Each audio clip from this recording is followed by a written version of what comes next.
She was already out on bond for kidnapping a baby. Police say she did it again. Two sisters, one 4 years old, the other 11 months old, vanished with a woman their mom met in an online group for new moms. On a blistering Monday in Atlanta, FBI agents tracked a cell phone signal to a locked tow trailer. No AC, no way out. Officers cut the lock. They opened the door. Both girls inside are alive. This is the case of Lakeisha Brown. This is 6 on Your Side Investigates. Each week we take you inside local cases and the courtroom with records and data, no speculation. I'm your host, Jen Horton, an investigative reporter with 20 years on the job covering violent crime and corruption right here in Alabama.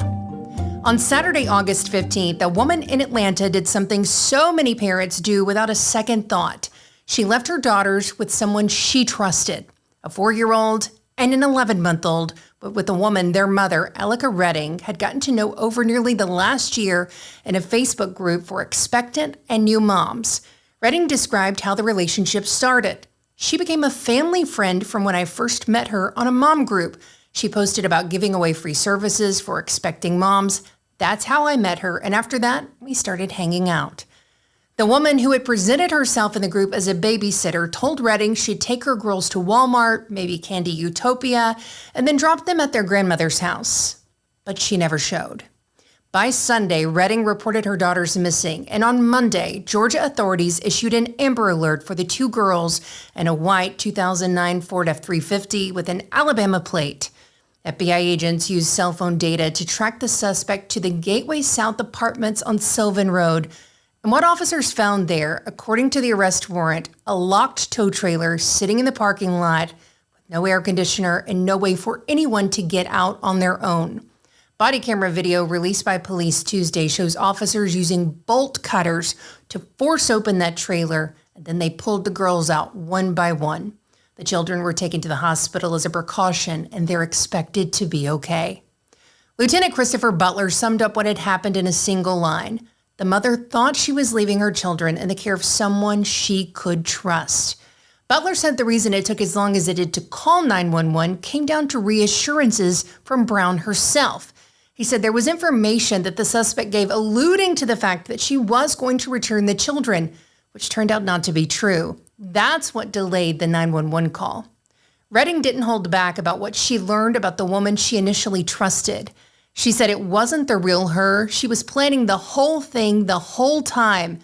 She said, "They are not your children. They belong to me." That's what she told reporters.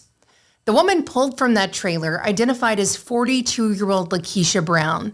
She's now facing kidnapping and cruelty to children charges out of Fulton County, Georgia, and she's being held without bond. She waived her initial court appearance on Tuesday, August 18th. Investigators also flagged an outstanding warrant here in Alabama tied to Brown for failing to appear in court. A warrant, we can report now, is 3 months old. Butler had a message for other parents. Depend on family. Make sure you really know the person if they're going to be entrusted with your children. And always call 911 if there's something that's not lining up.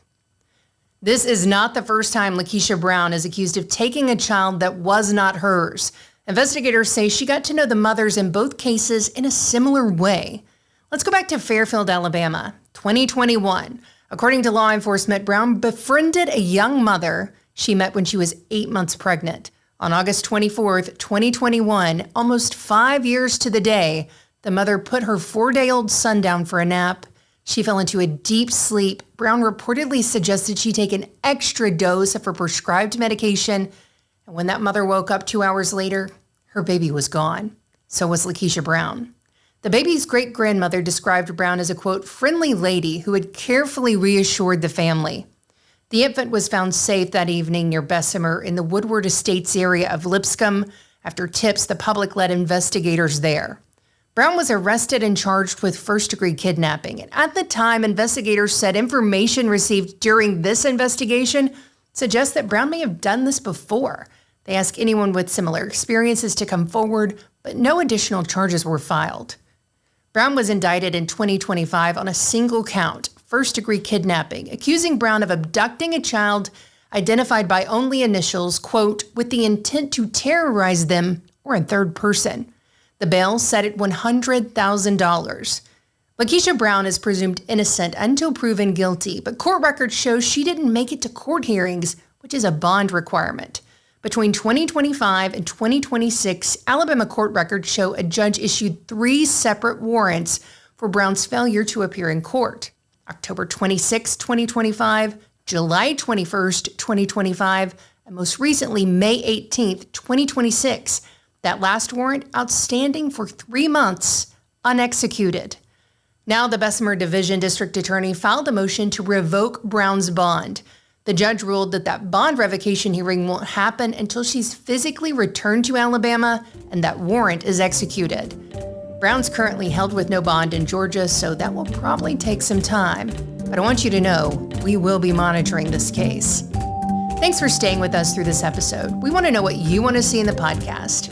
Email me at jennifer.horton@wbrc.com. Put podcast in the subject line.